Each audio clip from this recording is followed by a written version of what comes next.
Göz buranı, baxın ətrafa. Qəşəng, belə kiçik, belə balaca meşəli idi. Adam özünü lap bir də görsən, hələ bil ki, rayonda hiss eləyir. Amma ki, bura rayon deyil. Bura İncəsənət Gimnaziyasının, belə deyək də, düz qabağıdır. Yəni, qabağında olan, bax, belə balaca, bir ləzzətli, bax, belə meşəli idi. Görürsünüz?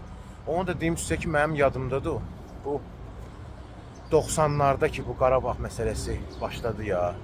Mənim yadımdadır bura qaçqınlar, yəni məcburi köçkünlər hələ bir ara gələn kimi burada bir kafe də açdılar. Yəni başa düşürsünüz də indi şəhərin çox gözəl yerlərini, bax bu tipdə yerlərini o zaman bunlar gələn kimi bura çöndü oldu restoranlar. Yəni oradan buradan stullar qoyuldu, başlanıldı kebab verilməyə. Yaxşıdır ki, yəni tezliklə o vaxt reaksiya verildi. Buralar yəni azad olundu. Yəni burada o həmən restoran çox fəaliyyət göstərə bilmədi. O da ki, nəyə görə? Çox güman ki, şəhərin bura demək olar ki, mərkəzidir də ona görə. Amma sözüm onda yox. Bax bu cürlə gözəl təbiət şüşələri çox yerlərdə var idi. Ha o vaxta kimi ki, o vaxt ki, stroy baronlar xoda düşmədilər. Başladılar bax bu cürlə oxşar yerləri sökməyə, yerlərində də bina tikməyə. Deyirəm, yenə də bura onu eləyə bilmədilər. Çünki bura şəhərin mərkəzi, yol qırağı, burada da ki, bu boyda İncəsənət Gimnaziyası. Amma ki, zeytunluqlarımız var idi 9-cu mikrorayon tərəfdə. Deyirlər ki, artıq orada heç nə qalmayıb. Çox yerlər, yəni biləcəyi yerlərimiz varsa, xahiş edirəm, gəlin bu məsələni işıqlandıraq. Aşağıda şərh bölməsində yazın.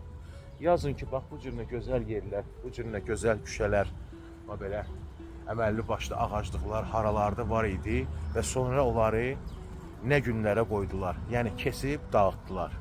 Bilirsiniz, yəni ağac kesməyə görə, ağacı yerindən çıxartmağa görə sadəcə cərimə var bizim məcəllə əsasında. Yəni buna görə cinayət məsuliyyəti daşınılmır. Məncə amma cinayət məsuliyyəti daşınılsaydı belə bir məsələlərə görə, onlar qələt eləyib, bax, belə yerləri məhv etməzdilər. Başa düşürsünüz də mənə də?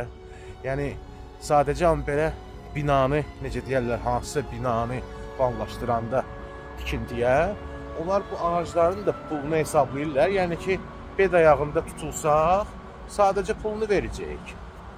Gəlin, hamımız biri olaq. Gəlin, bax, belə məsələlərdə kim nə gördü, həmişə işıqlandırsın ki, bizim gözəl Bakımız nə vaxtsa bundan da gözəl olub, o gözəl vaxtlara gəlib çatsın.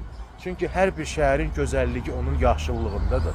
Bakı keçmiş postsovet məkanında, yəni respublikalar arasında hesablanırdı ən belə yaşıl şəhərlərdən biri. Demirəm ən yaşıl, amma yaşılların siyahısındaydı, sırasındaydı.